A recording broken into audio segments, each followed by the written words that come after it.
Hi everyone, welcome to my YouTube channel. My name is Cynthia, and I created this channel with the purpose of simplifying ICANN professional topics so as to enable you pass your examination. So starting off, we're going to start with introduction to cost of capital.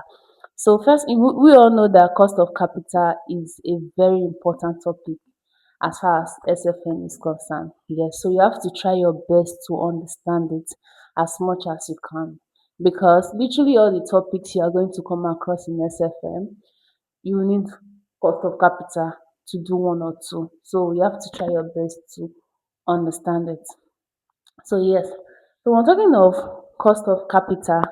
Cost of capital has to do with the minimum return that an investor expects from their business. If, for instance, me as a person, I decide to invest 10,000 naira, 10,000 naira to buy shares. That's 10,000 naira to buy shares in, let's say, in Zenith Bank, right? In Zenith Bank. Zenith. And me as the investor now, of course, I expect return now. I'm not just investing for investing sake. I want to, get a return on on my investment. Okay, let's say my expected return is like 10%, right? So this 10% is my expected return, right? Yeah, so since 10% is my expected return, now from my point of view, this is the cost of capital. You understand? When you look at it from the point of view of the investor, but you also have to look at it from the point of view of the company. Yes. So when you look at it from the point of view of the company, when company has, found, maybe they have one or two projects in mind that they want to invest on, the first thing they do first is for them to evaluate that project, if it's going to be, worth it or not. That's if it will be worthwhile or not. Do you understand? So after a successful evaluation and they found out that okay, the project is worthwhile, now they'll now carry out that investment, hoping it and having it in mind that them too they are expecting a return from that project. Do you understand? So it is that return that they get from that project, that is what they are going to use to settle these returns that investors are expecting from their investment. I don't know if you get that. So, and I'm talking of cost of capital, it is divided majorly into two, which is that's why I drew this roadmap. This is literally all the concepts when it comes to cost of capital. Yeah, when it comes to cost of capital, this is the roadmap. These are the concepts you need to understand. So we said the types. We have cost of equity and cost of debt. Like I said, you see, this 10% that I invested, you remember this morning, this 10,000 naira that I invested, because we're explaining cost of equity now. Remember this 10,000 naira that I invested in Zenith, and I'm expecting this 10% return, right? Of course, the company will pay me, right? So now, this 10% now has now become cost of equity to the company. Do you understand? Because it is the cost they have to pay. They need to pay me this 10% I'm expecting. So it is the cost they have to pay for me investing in their company, right? For me investing in Zenith, it is the cost this Zenith Bank has to pay me for investing for this 10,000 naira that I invested in their company. And as a result, this 10% has now turned to cost of equity to the company. You understand? So now we also have cost of debt. If maybe eventually the company dey like this okay, the all the shares that the sorry all the investment that individuals, that shareholders made is not enough for the project they want to finance, maybe they now eventually want to borrow outside, maybe like in banks or any other loan source. Do you understand?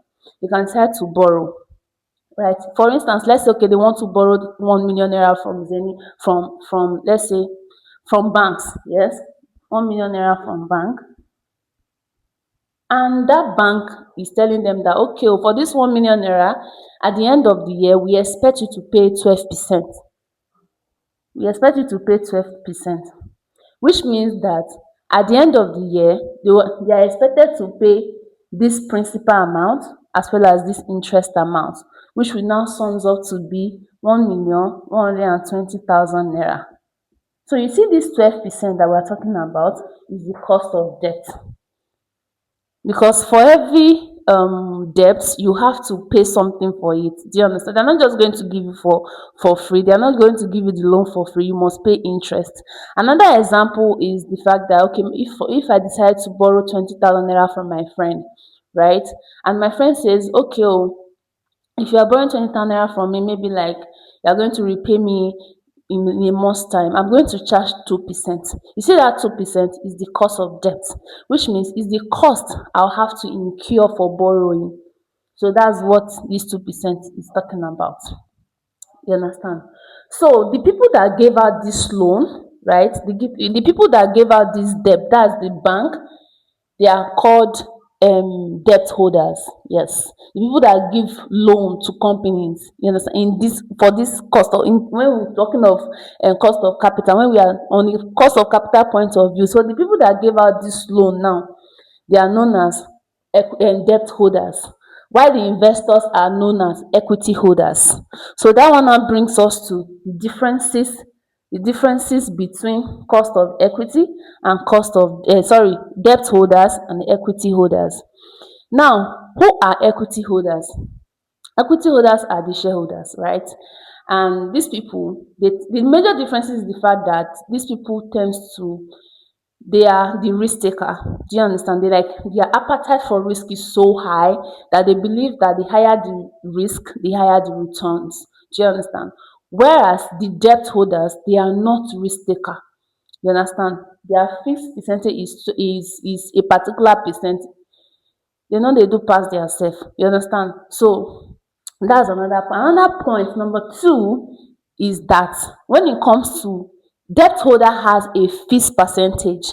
For instance, like the example I gave earlier, maybe a company wants to borrow 1 million naira and the bank say, okay, it's 12% that is going to be your interest. That's fixed. But you see that of equity holders, it is not fixed, it varies, it depends. You know, when the shares of the company is doing well, right? Of course, market price will increase. But if the market price drops, dividends also will reduce as well. It will also affect the shareholders. That's that one now lead us to point number three.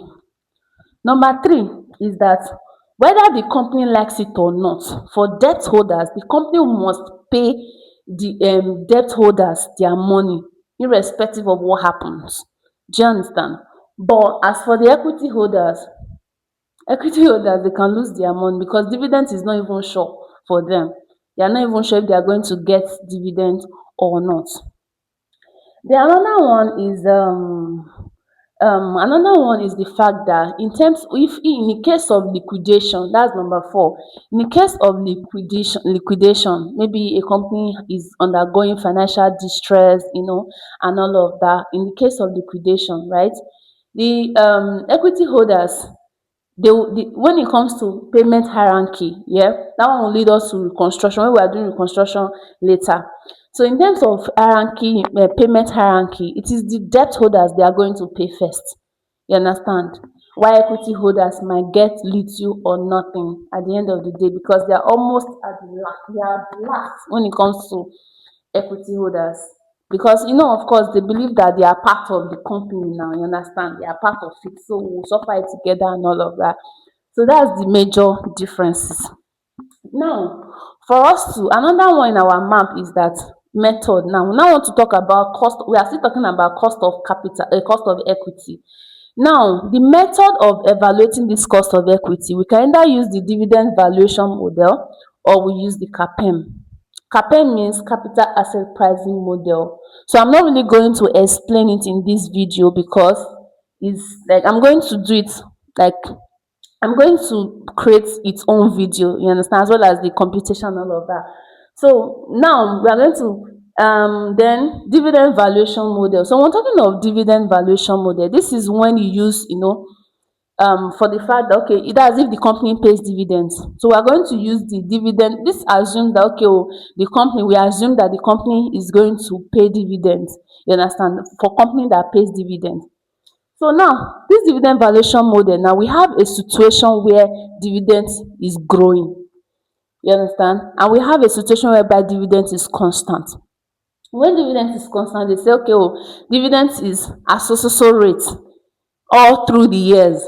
You understand? It means it's constant. But I don't want you to boy, I don't want you to focus on this constant, because ICANN will never give you that. They, ICANN, and they like stressing us. So they will never give you that. So is this growing dividend? Because it's more difficult. So just do it. You might not even see question regarding constant dividend itself. So it is this growing dividend, right? So that means when dividend is growing, it is expected that, okay, oh, the company pay, the dividend is not constant. It varies from time, it varies from year to year to year to year. For instance, let's say in 2023, they paid 10%. Don't know what's wrong with my marker. Village people. So in 2023, let's say they paid 10%. In 2024, let's say they pay 12%. In 2025, let's say they pay 13%. You can see this shows that dividend is growing. You don't even need anyone to explain to you. Dividend is growing. So that after you've established the fact that, okay, dividend is growing or dividend is not growing, now the next thing that you want to do is, okay, how am I going to evaluate this dividend, right? Because of course you will see all the ingredients in question. The question will tell you. So now the next thing now is, okay, how am I going to establish this growth rate? What is this growth rate? You understand? For me to get the level at which the dividend is growing, that's the growth rate. How do I compute this growth rate? Then that one now leads us to interpolation of historical dividends and Gordon's growth. These are the two methods you use to evaluate your dividend when dividend is growing. Do you understand? You use to evaluate your growth rate when dividend is growing. Now this interpolation now, you see this when dividend is growing like this, because in this video I don't want to actually talk about anything about formulas. I don't even want to bring formulas yet. I just want you to understand the basis first before we can now move to formulas. So this 2023, you see dividend is growing. You understand? So since dividend is growing, for instance, in this interpolation method, right, we are going to say this is the earliest dividend. Sorry, this is the current, this 2025 is the most current, which is 13%. And this 2023 is the earliest, which is 10%. Right? So in this historical dividend now, this is what it's talking about. When they give you like this, when the question lists out dividends in years like this, you use interpolation of historical dividends. I don't want to talk anything about formula in this video, like I said before. But when we start solving questions, you understand it. Then we also have the Gordon's growth. So this Gordon's growth is similar to dividend valuation, right? Of evaluating growth. But the only difference is you are going to use retained earnings. Do you understand? Proportion of your retained earnings. The company is going to use proportion of the retained earnings to get the growth rate. That's just the difference. So now, since we are done with cost of equity now, the next thing, our other type of cost of equity that we discussed earlier, which is cost of debt. Now, I already explained cost of debt, right? Now we now have the types of cost of debt. We have traded debt and non-traded debt. Under traded debt, we have irredeemable debt. I know your next question is, what are irredeemable debt? Irredeemable debt are debts that cannot be redeemed. Yes, they are not repaid. They cannot be redeemed. So we now also have redeemable debt. Of course, opposite. Redeemable debt are debts that can be redeemed. You understand? At the end of the particular year, they redeem it. It is usually in par. Yes, it's usually redeemed in par. In par. Par means what's wrong with this marker? Par means 100. That's what par means, 100.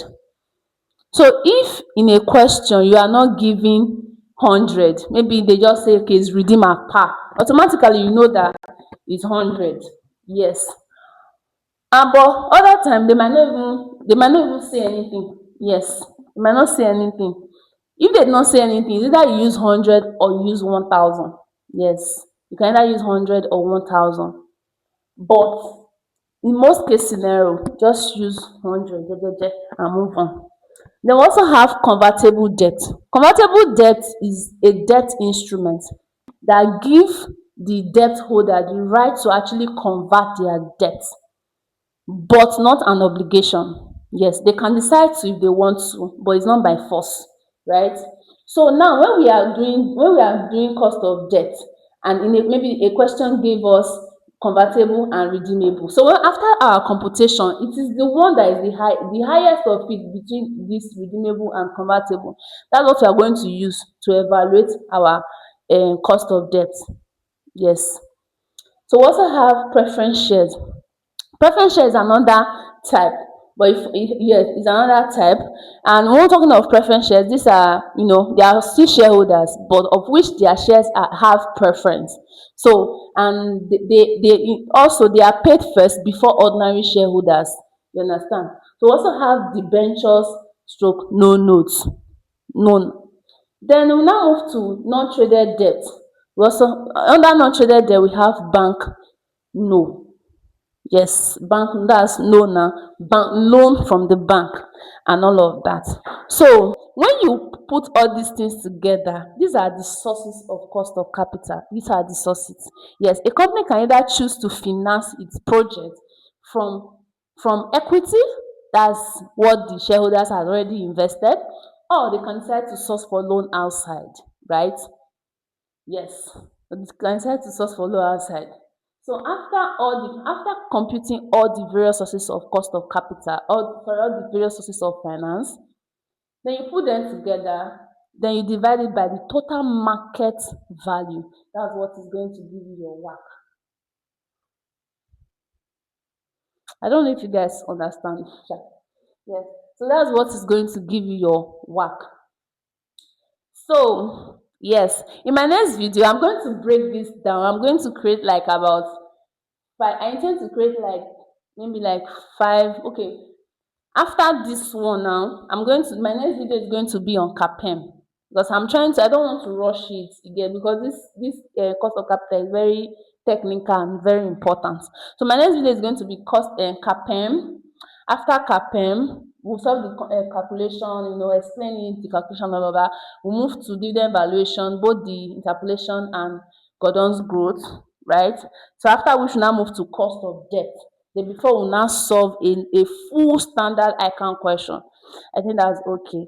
So thank you for for staying with me, and please do not forget to like, subscribe, and share to your friend. Thank you, and see you on my next one. Bye bye.